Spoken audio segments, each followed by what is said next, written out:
Okay. Hello, everyone. I'm gonna have to do a little bit of just seeing how this works because I'm trying to go live also on Substack, and maybe because I've scheduled it, it won't actually show up for another couple of seconds, or maybe I'm not even live. I don't know. Let me just have a little play around with this. Very sorry, guys. This will be the only time this happens. Oh, I am live on Substack. Well, that's well exciting. Right, okay. Sorry for the excitement. I didn't think this would work, but here we are. Look at me, tech whiz. Woo woo. I'm coming in from like another platform into Substack. So there we go. Anyway, this is gonna make life a lot easier for everyone because you won't have to keep signing up for the same thing, which is silly. You can just watch it live, and any questions that you have, you can fire away there and I will answer them. I also have some questions that people asked beforehand, and I'll make sure I cover those as well. A couple of things that people sent me this week. One of them was a tweet that said, in fact, there were two things that were very, very similar and a kind of my pet hate, because again, it's like misinformation towards menopausal women, making them feel even more confused. So the first one was, this is the wildest thing I've ever seen. A client who ate 1,200 calories and gained weight. Then she started eating 1,900 calories and she lost 18 pounds. Why? Her body thought she was at war. So it stored everything, even her own muscle. I'm not really sure what that part means. Like she even stored her own muscle, which I would assume would be a good thing. But you can kind of tell that things have been written by ChatGPT and maybe someone's not even bothered looking at it. It kind of feels like that. But apparently, her body was at war, so she stored everything, even her own muscle. And when we fed her more, her body said, oh, we're safe. Cool, let's dump this extra fat and stop fighting our own bodies because you're just scaring it. Okay, so obviously, what's happening here isn't that your body is at war or that it's scared. It's simply that because you've tried to stick to such low calories, you haven't been adherent to it. And the reason that no one wants to admit that is because there's still a lot of guilt and shame around overeating, which I would argue there really shouldn't be, given that actually we're all programmed to eat more than what we need to eat. And if anyone, no matter what their I don't know what the right term is, like level of willpower, like the vast, vast, vast majority of people, including myself, could not stick to 1,200 calories long term without overeating. Like it's not realistic for most people. So it's not something you should be ashamed of. It's like a completely normal human response to over restriction is overeating, overindulgence. But where you get this myth coming up is that people don't want to admit that they've been overeating. And then they kind of get in their head and almost like, I guess, like lying to themselves a bit of, well, I am sticking to these really low calories and it's not working for me. And then when they're convinced, and this is the part I like of like being convinced to kind of fuel themselves a little bit more, actually what happens is they are able to stick to those higher calories. Over time, they create a bigger deficit. And if we're looking at this example and these numbers, like there's no way in this world you wouldn't be in a deficit on 1,200 calories if you lost 18 pounds on 1,900 calories, right? 1,900 calories for a lot of women isn't even a deficit. So this person was probably in a huge deficit if there were any days that she was sticking to 1,200 calories, meaning that it's so over restrictive and unrealistic to stick to that that's why she ended up overeating and thus not being in a deficit over time. And then, hey, guess what? Not losing body fat. So that's exactly what's happening. It's not your body thinking that it's at war and has somehow managed to store calories that you haven't even consumed, which, by the way, would be amazing because you would have, solved starvation. People wouldn't starve if suddenly you could just be stressed and your body would start to hold on to calories. This is really interesting thing that people say about cortisol as well. Actually, some of the highest levels of cortisol that we see are in people who are starving and people who are anorexic. I guess they're essentially the same group of people. They often have the highest levels of cortisol, and they're certainly not storing calories. Like they're literally starving. That's why their bodies are so stressed. So cortisol doesn't just make you store body fat, especially if there's no energy to store as body fat, which is the main thing. So I'd really try and watch out for this. It's a massive scam. A lot of menopause, this is a specific menopause professor, self-proclaimed, I imagine, but menopause coaches who are telling people that it's not about calories, and it's complete. This is like such a virtue signally message. And I get that like a lot of people won't like hearing me say the truth, which is that it still is about calories, but actually that's quite an empowering thing, because it's undoubtable that or undebatable that it is harder to lose fat during menopause. Like it absolutely is, but it's not because suddenly a calorie deficit doesn't work. It's because it's significantly harder to stick to a calorie deficit when your hormones are fluctuating all the time, when your hunger levels are completely dysregulated, when you're not sleeping well, when your mood is low, when your motivation is low. Like I've coached thousands of menopausal women, and I would say that the primary driver of people struggling to lose fat during menopause has nothing to do with any slight shifts in metabolism and everything to do with motivation and energy levels. Like that's the primary thing. If you're waking up absolutely exhausted and then you're trying to force yourself to stick to a diet and you're trying to still get your steps in and you're completely shattered and you're trying to get a workout in, that's what's really hard, which is why we always focus on building your energy first, because actually then the fat loss and the creating a sensible deficit and still fueling yourself becomes a hell of a lot easier. So I don't really get why people still tell these weird stories. Another one I was sent this week essentially says the same. A woman I spoke to this week was on 1,400 calories, but her maintenance was over 2,200. Her body wasn't burning fat. It was clinging to it. How? Literally, how? It definitely wasn't clinging to fat, which, by the way, is stored energy. If she was in such a big deficit, that's a 800 calorie deficit. Pretty sure she wasn't clinging to fat, clinging to energy. Anyway, then it says, that's what happens when you underfuel a menopausal body. And again, I just think it's shitty virtue signally messaging that's completely misleading to people. If you are genuinely worried about hormone imbalances, do not listen to some random person on Instagram.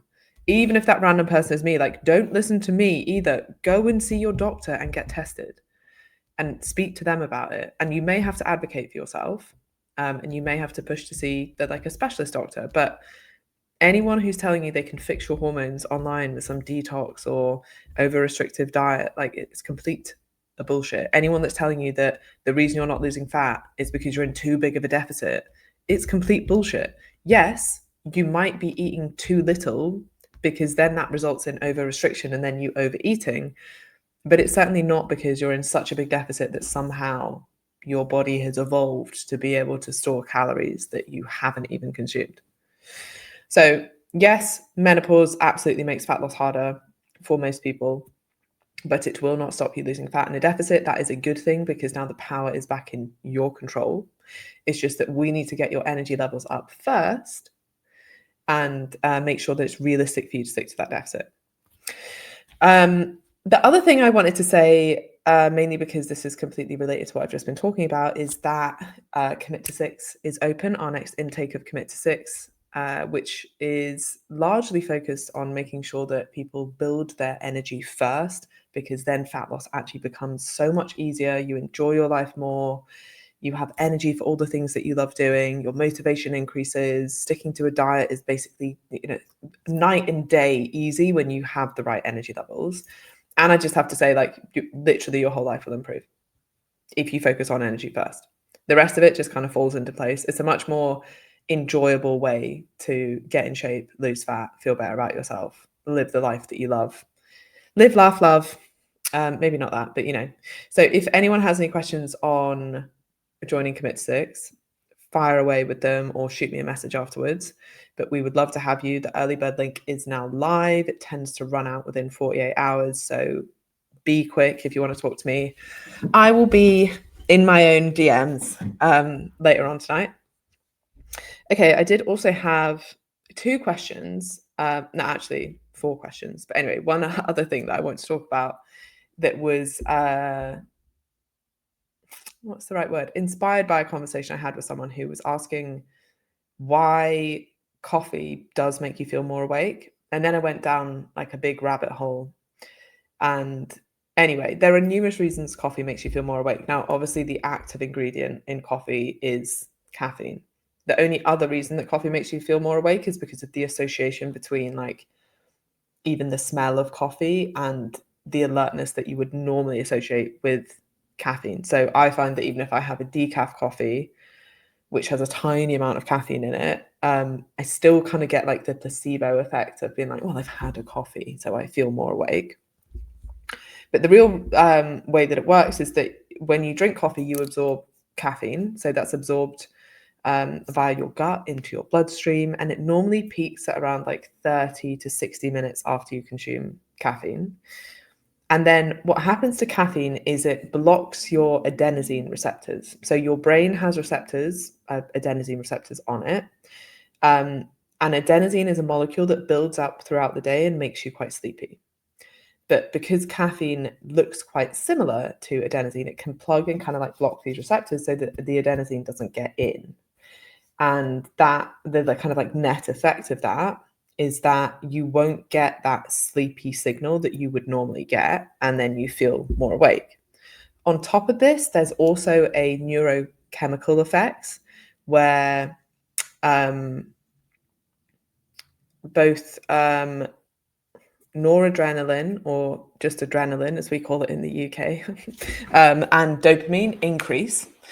And this allows you to be a little bit, or like gives the kind of feel of being a bit sharper, having increased attention span, maybe improved motivation levels. And then you also have the direct performance effect of caffeine as well. This is usually seen at a much higher dose than what most people would have, but you generally feel like a reduced perception of your exertion, or that's a very sports science term, but we call it like perceived effort or perceived exertion, where essentially the same level of intensity exercise would feel easier. So that allows you to perform at a higher level. It does technically mobilize fat a little bit better than not having any caffeine, but that's quite a small effect. So if you were doing quite high, not high intensity, sorry, the opposite of high intensity, quite like long duration endurance type exercise, there is some benefit to being able to mobilize fat quicker because you have so much energy stored in fat compared to the quite limited amount of energy that you have stored in glycogen, so carbohydrates. So being able to use fat, especially using fat at higher intensities of exercise and training your body to be able to do that, is one of the adaptations to endurance exercise that makes endurance runners better. So you do see the benefits to performance in caffeine with both strength, power, high intensity training, and endurance training for slightly different reasons. And then a lot of people will claim that there's a fat burning effect of caffeine, which is technically true. Caffeine does slightly elevate your heart rate. It does increase your blood pressure a little bit. It does slightly elevate energy expenditure. So you might notice that if you have a big coffee, then you're like, wow, I'm a bit hot, like, or you're quite flushed, maybe your cheeks go red or something, but you're producing a bit more heat. And so you do technically burn slightly more calories, but it's definitely not like, oh, do you know what? I won't bother looking at my diet. I'll just take some caffeine and hope that will burn fat like that. That's not really how it works. But there is technically a slight elevation in your metabolic rate when you have caffeine in your system. And that does mean that you will produce more heat, and to produce heat requires energy, so you will technically burn more calories. Very small, pretty insignificant amount. And usually, actually, the bigger impact comes from the slight appetite suppressive effect of coffee, especially black coffee, and the fact that you might move more or be more motivated to go to the gym, lift heavier, run a bit further, run a bit faster, all that kind of stuff. And then this was the interesting part that like I had a bit of a deep dive into. And this is the half-life of caffeine. So how long it stays in your system, how long it takes to get out of your system. There's quite a big genetic variation in this, so it's anywhere from about, like, 3 hours to about 7 hours, and this depends on your genetics, liver enzymes, and then interestingly, contraceptive use. So this was the part I hadn't actually ever really looked at before, but if you are taking oral contraception, um, that has a synthetic form of estrogen in it, then that can, interact with the key enzyme that breaks down caffeine within the liver, and that means that actually it can have quite a big impact on how quickly you're able to clear caffeine from your system, so it stays elevated in your system longer. So if you find that, I don't know, you are taking oral contraceptives and you struggle to sleep, even though, I don't know, you stop drinking caffeine at lunchtime or something, which is quite a reasonable thing for most people. Well, actually, your half-life of caffeine, the length of time it stays within your system could be double, which is the huge impact. Um, and then off the back of this, I had a few questions about people who take HRT or like your normal fluctuations in estrogen if you just have a natural cycle. And this doesn't have so much of an impact, partly because the concentration of estrogen that you would be exposed to naturally is lower. And there may be a slight impact of HRT if you took it orally, because then it's going to go via the liver, but still not as much as the combined pill, which is a stronger and more constant exposure to estrogen or a synthetic form of estrogen. And then if you took HRT via like a patch or a gel, this bypasses the liver, so it's probably not going to have much of an impact on, or really any impact on, the breakdown of caffeine in the liver. So yeah, there you go. I think that's all I had to say on that. Let me see if we've got any questions here. Oh, oh, I'm too scared to touch it in case. Oh, I don't really know what's happening. I think I'm hoping I'm live. At least this will be recorded somewhere.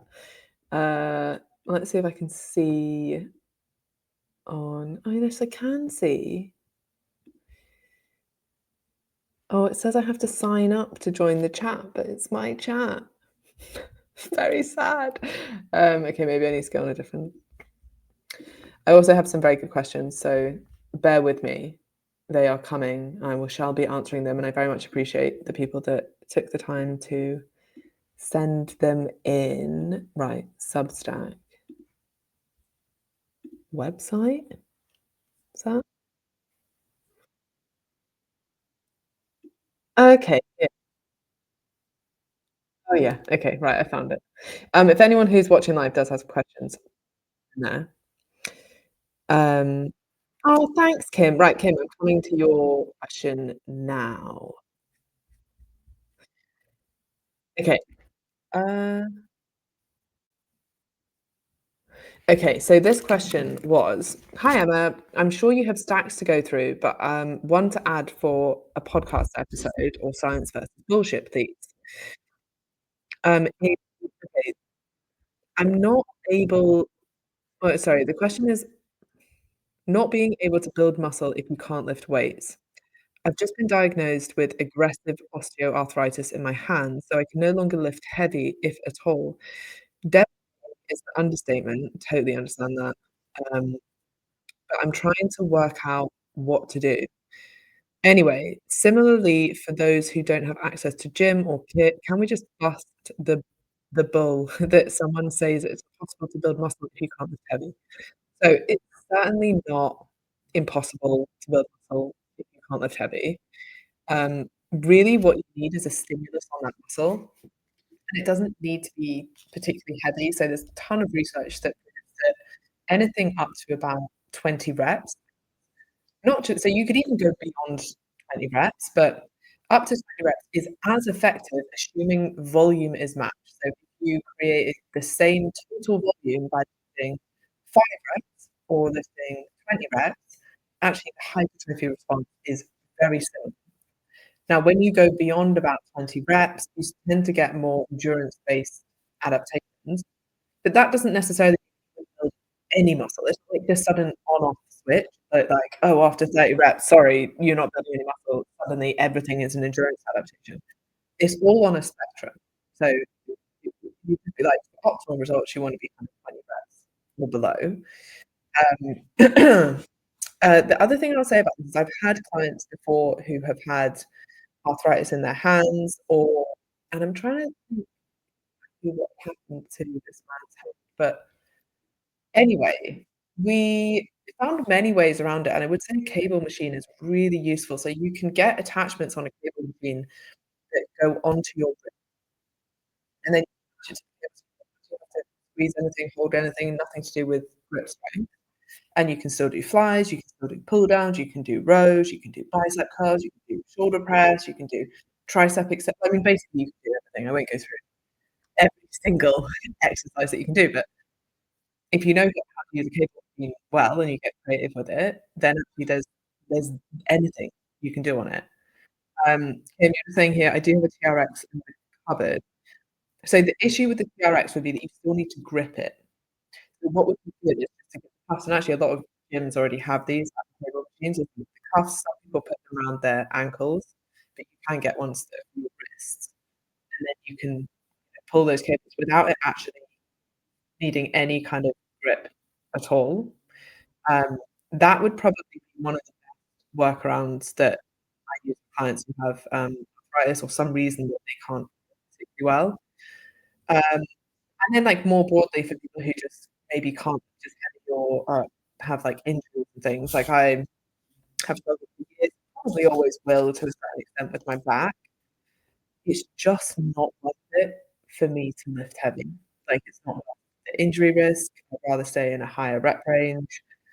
And I'm certainly not the most muscular person in the world. I've definitely been able to build muscle by focusing on stimulating the muscle. And again, this is why I do, like, short, sharp workouts. I stimulate muscle numerous times a week. I feed it with protein, and it's all good. Like, you don't need to kind of overthink it beyond that. And like I say, you certainly don't need to be lifting 5 reps of 5 or really heavy weights, and I think I spoke about this on the last Science versus Bullshit Live, but, there was this study that went round that was basically the study design they used was lifting 5 very heavy it was 5 reps, I can't remember if it was 5 sets. That would be something I'd highly not recommend to anyone who's not very experienced in lifting because it puts your if you're really lifting max out 5 reps, like, you're under quite a lot of pressure to get the form correct. Um, so, yeah, I'd really be careful with lifting very heavy weights if you don't have, like, exceptional form. Um, can we ask questions here, or do they have to be sent in advance? Ask them here. That's why it's live. I'd love for you to ask them here, but I'll just do the ones that were sent in before for now, and then if you have any live, fire away. I'd love to answer them live. Um, okay, next question. I am loving your science versus bullshit Q&As. Totally gutted I can't watch them live as I'm working. Quit your job. Come on, show some discipline, show some love. No, that's absolutely fine. Okay, any chance you can cover the topic of fat loss and building muscle? Can you lose fat and build muscle at the same time? The short answer to this is yes, but the likelihood of that happening or the rate at which that happens is dependent on a few things. So, for example, people who are complete beginners to exercise build muscle so and so easily. So they can definitely build muscle and lose fat at the same time. And also, people who are coming back from injury or just from a break of not lifting weights, they build muscle the quickest because they've already set down a lot of the myofibrils within the muscle, the extra nuclei that are within that, so they can actually hypertrophy more quickly, even though they will atrophied from not lifting for a period of time. And they probably have, like, the knowledge and skill set and motor memory of, like, different movements and things. other thing that's happening with beginner lifters is, yes, you build muscle quickly, but you also build strength very quickly because strength is about the force that you can apply.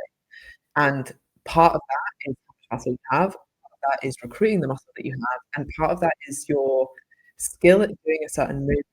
So even if you never built any muscle and you started from having never done squat before to learning how to squat with good form, you would be able to lift more weight because you're squatting with good form, because you know the movement pattern of that, of where the bar should be, etc., etc. So there are a few other things that come in with beginners and why they progress so quickly. Like you might double your bench press a week. That doesn't mean that you build like a ton of muscle in a week. It's just you're better at that movement. Um, you'll also find that those who store more body fat are more likely to be able to lose fat and build muscle at the same time, partly because they have fat to lose, and it's easier to lose fat when you have a lot of fat to lose. And then it's harder when you are very experienced with resistance training because your muscles are already used to that stimulus, so you need to provide even more of a stimulus to tell them to keep growing. And then if you're quite lean already as well, then obviously you don't have much fat to lose, and when you don't have much fat to lose, it's hard to continue to lose fat. So really, like, the people who are gonna biggest, fat loss and muscle building at any point are people who are very overweight, very inactive. They can be the biggest of both. But my, response would really be everyone should always be trying to build muscle, whether you have a goal or not. And actually what builds muscle maintains muscle. So, if I have a client who comes to me for fat loss and then is like, "Cool, I've lost the amount of fat that I wanna lose. Now I wanna move into maintenance, building muscle." Their training program probably isn't gonna change very much because the same stimulus that I was creating to try and maintain and build muscle during fat loss is gonna be the same stimulus required to build and maintain to build muscle at maintenance or in a slight surplus, depending on what their goals are.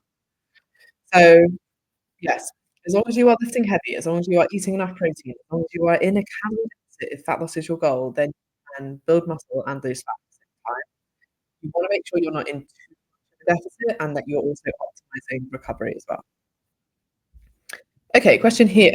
I was wondering about the myth of shouldn't drink coffee on an empty stomach. I think it relates to cortisol elevating. Yeah, a lot of cortisol bullshit around at the moment. I wouldn't worry about it at all, but I'd also test yourself on it. Like, how do you feel when you drink caffeine on an empty stomach? If you're absolutely fine, crack on. It's fine. Don't worry about it. If you're sick or shaky, like, I don't actually particularly like drinking caffeine on an empty stomach. It doesn't make me good. Sometimes I feel a bit sick afterwards. Um, then don't do it, you know? Like, it's literally as simple as that. I wouldn't be afraid of the cortisol element of that. Um, and on the building muscle, if I have lost a lot of body fat by being in a calorie deficit and lifting, how do I know I've built muscle and it's not just existing muscle that I'm feeling and or now that I have lost fat, if that makes sense? So probably one of the best things you could be doing is tracking if your weights are increasing, so are you getting stronger? Now, as I just said, there's not like a direct correlation between strength and how much muscle you have. Or there is a correlation, but it's not perfect because the strength gains will also have components like neuromuscular components, like recruitment components. But once you're quite an experienced lifter, so say you've been lifting for 6 months to a year, form is brilliant, then actually that, correlation becomes much tighter. So not saying, I'm inexperienced, but I have been lifting weights for way over 10 years. How old am I? Oh my god, yeah, like 15, 16 years, right? So my form for most things is pretty good. If I lifting heavier, it's more than likely that I put on muscle. Now, if I was completely new to lifting and I'm lifting heavier, the likelihood is it could just be I'm getting better at that movement.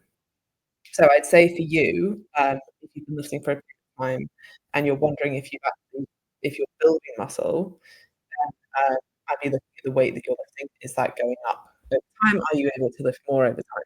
Now, caveat to this is quite hard to do when you're quite an experienced lifter because the rate at which you lift more and more and more will be, like, smaller and smaller and smaller, right? Because when you get better, once you're already strong, it's harder to get stronger.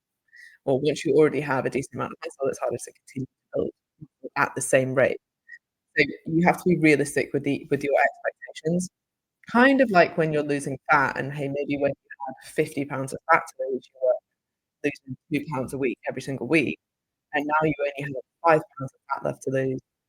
You know, you might not even be losing half a pound a week, which means you won't see that on the scales because it might be masked by muscle retention for various reasons. Like half a pound is nothing, and the scales aren't particularly sensitive to measure, like, that change in body composition each week.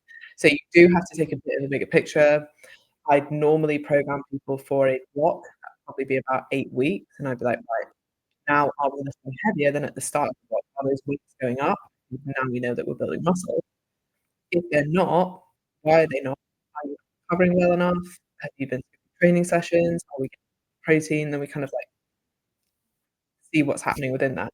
But it's not rocket science, like, actually, if you do those things, you lift weights consistently, if you have a good program and you know what you should be doing, if you eat enough, you sleep well and recover, and you fuel yourself well enough, like, you will build a question on steps and hunger, please. If in a fat loss goal and struggling with hunger, is it okay to reduce steps right now if it reduces hunger, or is it overall unwise? Thank you. Depends on how many steps you're doing. So the actual biggest impact on steps is your health. Like, the reason that people should be doing steps isn't just because it increases energy expenditure, it's because it has a huge impact on your health. So people who do over 8,000 steps a day, that's the biggest thing. They live longer, healthier lives. So that would be the core focus, right? So Kim here, she's doing about 6,000. Definitely do not reduce those because, um, yeah, because health is way more important than fat loss. And also, I know you, and I know you're not overweight, so the fact that you need to be active is way more important. Um, if you came to me and you were like, "Oh, I'm doing like 20,000 steps a day, and I'm really struggling with hunger," I might consider reducing your steps. But at any, like, you know, if you're not even hitting 8,000 steps a day, which gives you the kind of biggest bang for your buck in terms of health benefits, then I definitely reduce your steps, especially not for fat loss, especially not already within a healthy BMI.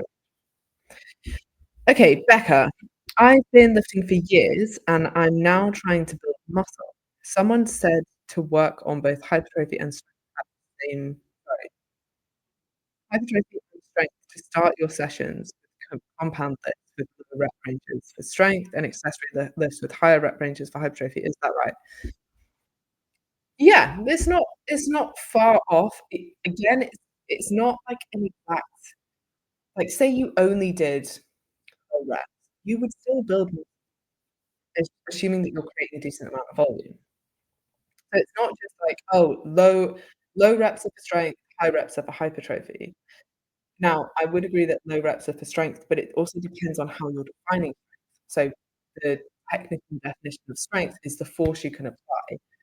Usually, this is quite crudely measured as your 1 rep max, so how much you can lift 1 rep for something.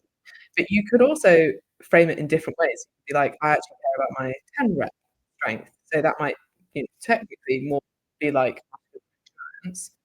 So I'd consider exactly what that is, but that advice isn't far off, and actually most of my programming is based around that of, like, to start with, you'll do compound lifts, heavier weight, usually lower, really focus on really good form, recovery, quite long rest periods between exercises, and then I'll add in a load of, like, accessory work and volume after that with higher rep ranges, and that's a bit more like, um, to just add in a bit more volume to the muscle. So, yeah, it doesn't sound like you're far off at all. I just the only point I'll make about that is it's not just this, like, on-off switch, like, I'm training for strength, and now I'm training for endurance, and now I'm hypertrophy. They're all, yeah, been really fun. Thank you very much. I'm gonna leave it at 30 minutes. If anyone does have any questions or anything, you can now just comment on this WhatsApp below, and I will answer them in the next one. Now that we're all here on this one, I think it's gonna work really well. Hopefully you enjoyed it. If you did, please do share it with someone that you think might enjoy it. And if you do wanna talk to me about pitching, especially on candidates, shoot me a message. I would love to talk to you. And that's all. Have amazing days. Right, now, how do I okay, here we go. Okay, bye.